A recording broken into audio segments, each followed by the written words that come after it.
Yo guys, Haku here with my review for One Piece chapter 826, and it is titled 0 and 4.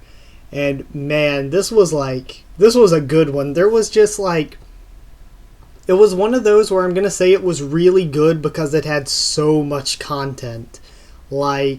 Just a ton happened. We get a ton of information, a ton of events happening.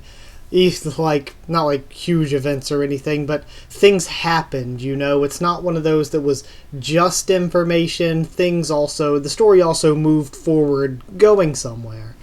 And we found out a lot, and we found out a lot more really than just what they outright told us, because a lot of the things are pretty easy to, say, oh, this is connected to this. It's amazing how Oda, wove it in together.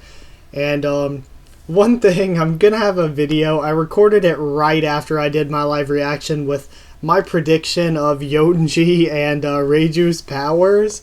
But, I've already seen, because Reiju's powers, at least for me, were, super obvious. But I guarantee there's already probably 20 theorists who have thrown out a similar video already saying pretty damn similar things, because I think the powers, at least for Reiju, the power was super easy to guess. So, but I'm going to put that out as a separate little discussion video sometime this weekend, just so there's a One Piece video to hold you over until next week, when we have next week's anime review and manga live reaction and review, of course. Damn, I got way distracted.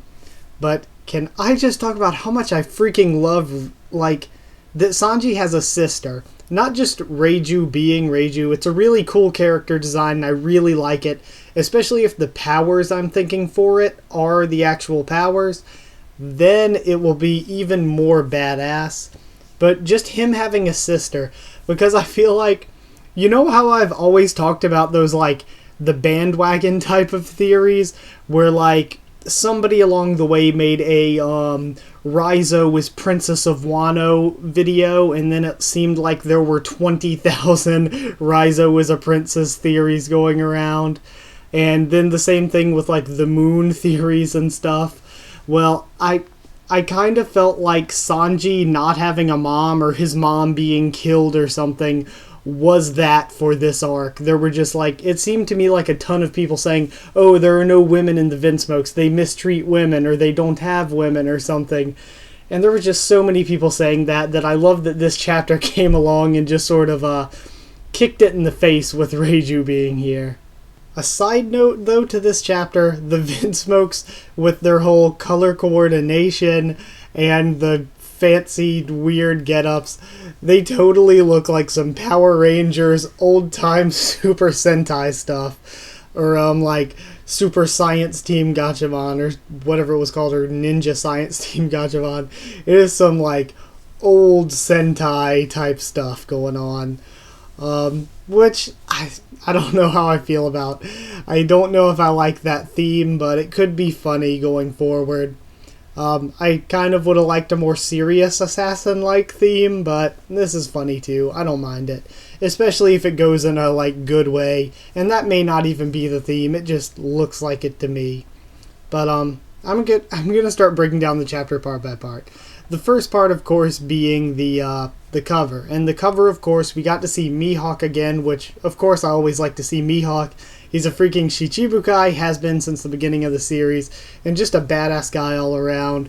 Perona was there. She's back at the Shikearu Kingdom, whose name I did not know existed. I didn't know it had a name before.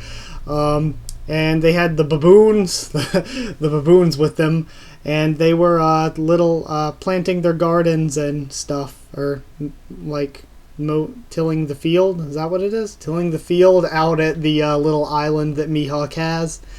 And then we get into the actual chapter, and one of the first things we see is the freaking Germa ship. That ship is awesome. The way it's like a giant Denden Muji, like a giant snail with the castle on top. So snail plus castle plus ship. So it's kind of a very it's an odd design, but I really like it. I think it's really creative and unique. And I think it looks like a really cool place to if we had some scenes and stuff happen on that ship, it's a really good setting.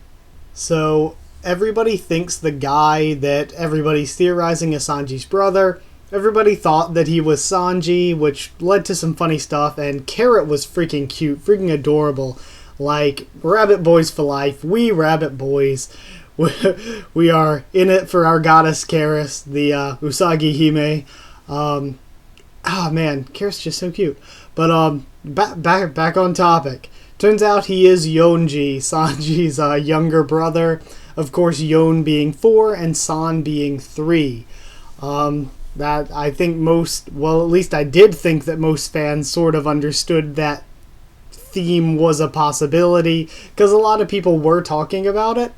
But this chapter was so good, I went around and watched a bunch of other people's live reactions, just random ones from YouTubers I don't even watch, just searched it, and a lot of them seemed to not really get the whole Rei and Yon and San thing, but I really thought that most fans got that, but it seemed like a lot of people didn't, because they weren't really sure where Reiju fits into it. And I'll just throw out there, if you don't know, Rei is Japanese for 0. So at least for me, I'm presuming that she's the oldest sibling. I don't think Oda's going to throw in somebody before 0. So I'm guessing it's Reiju, Ichiji, Niji, Sanji, Yonji, and then either Goju or Goji if there is a 5th brother or sister. I don't know the significance of using Ju instead of Ji, but I guess it's just daughter instead of son in this case, in this scenario.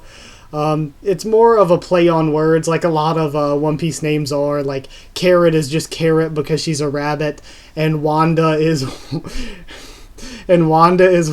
like, Wanda's name always makes me laugh, because Wanda, like, Wan is the Japanese sound effect for a dog barking. So, her name is just like Bark. So, I think Wanda's name is very funny. But Oda does that a lot of times, where names in One Piece are just puns or plays on words.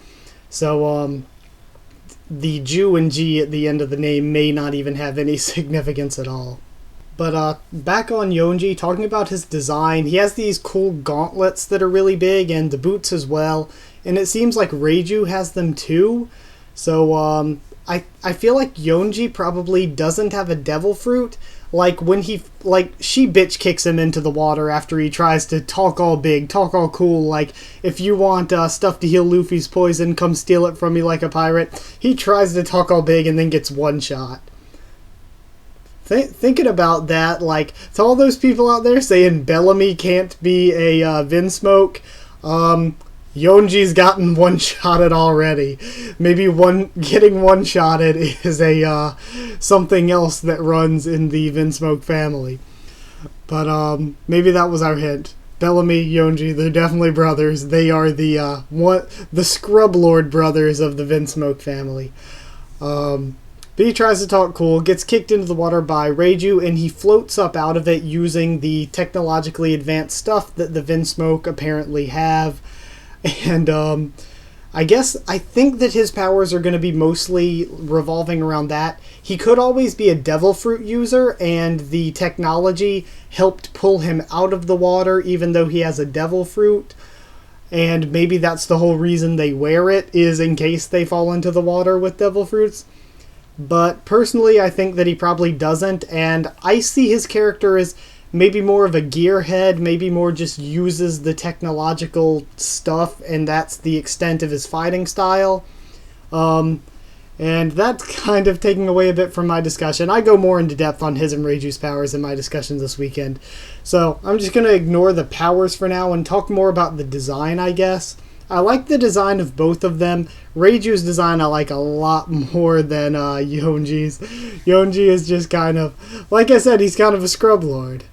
But something I did think was really important to note, there's a specific panel, I don't think I'm going to throw it up here in the video, but there's a specific panel, if you go back and read this chapter, where it looks like Yonji is standing on the water, and it's sort of like a heroic pose, and that made me think, is that foreshadowing, is that a hint? Is the comic sort of backwards. Were the Vinsmokes the ones that were Sora, the ones that were standing on the water, and were they fighting against the evil armies of the world government?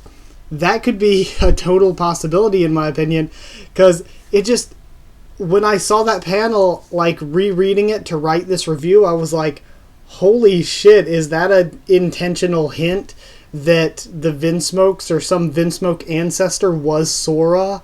Like, that they descended from this Sora from the comic? But that may be, maybe getting a little bit ahead of ourselves.